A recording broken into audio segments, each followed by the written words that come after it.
आपका कोई भाव है, आपके हृदय की कोई बात है जो बहुत दिनों से लगे हुए हो, और बाबा हो सकता है कि किसी कारणवश पूर्ण ना हो रहा हो। कई लोग कह भी देते हैं गुरुदेव, कोई कोई कहते हैं, अब जैसे आज कोई कह रही थी बच्ची कि मैंने शिव महापुराण में पशुपति व्रत सुना और उसको करा, उसका लाभ मुझे मिला। मेरे पति ने भी करा, उसका भी लाभ मुझे मिला। पर एक काम गुरुदेव ऐसा अटका हुआ है कि वो काम हम करना चाह रहे हैं, व्रत भी कर लिया, अनुष्ठान भी कर लिया, पर फिर भी वो व्रत के कारणवश भी वो कार्य नहीं हो रहा। तो समझना कि कोई कार्य बड़ा भारी होगा और बाबा उसको कर नहीं रहा है, या कोई काम अटक रहा है। तो हमने पहले भी कहा, ये बीच की जो पत्ती है ये देव अधिदेव महादेव है, ये ब्रह्मा, ये विष्णु।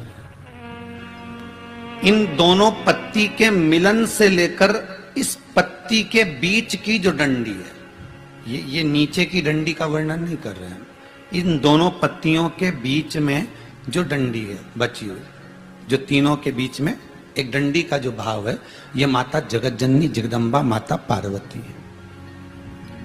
इस डंडी के नीचे का जितना भाग है ये 33 कोटि देवताओं को दर्शाता है। बेलपत्री के नीचे पिछले वर्ष की श्रावण की कथा यदि आप निकालेंगे और उसको पेज पर जाकर आप सुनेंगे तो आपको प्राप्त होगा कि उसमें भी कहा था कि जब आप पशुपति व्रत कर रहे हो या कोई नियम धारण कर रहे हो या कोई आपने नियम उठा रखा है और वो कार्य आपका हो ही नहीं रहा, आपने 2 बार पशुपति व्रत कर लिए, आपने ये कर लिया, आपने प्रदोष कर लिया, आपने सोमवार कर लिया, आपने सारे अनुष्ठान कर लिए, बहुत सारे उपाय भी करे तो भी नहीं हो रहा है, तो इस बीच वाली पत्ती पर शहद लगाकर बाबा का जो शिवलिंग है उस शिवलिंग को इसको छुआ दीजिए या उससे चिपका दीजिए और उस पर अपनी हथेली रखकर कामना कर कर वापिस घर को आ जाइए।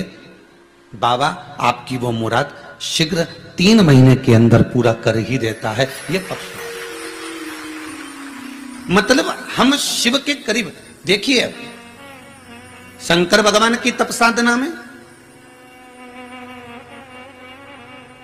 कामदेव पर दृष्टि कब पड़ी? जब कामदेव ने तीक्ष्ण बाण छोड़ा और वो बाण जो छोड़ा गया वो कहां लगा? भगवान के हृदय चित्त की ओर। वो बाण कहां लगा है? भगवान के हृदय की ओर, भगवान के हृदय की ओर पहुंचा। लग नहीं पाया था, भगवान के हृदय की ओर जाकर सम्मुख में खड़ा हो गया। एक बेलपत्री में पशुपति अस्त्र का बल है महाराज। किसमें? एक बेलपत्री में पशुपति अस्त्र का बल है। और आपको मालूम होगा कि पशुपति अस्त्र केवल कुछ ही के पास में थे। एक मेरे राघव जी के पास, राम जी के पास था, एक मेरे कृष्ण के पास था, एक भगवान विष्णु के पास था, एक परशुराम भगवान के पास था।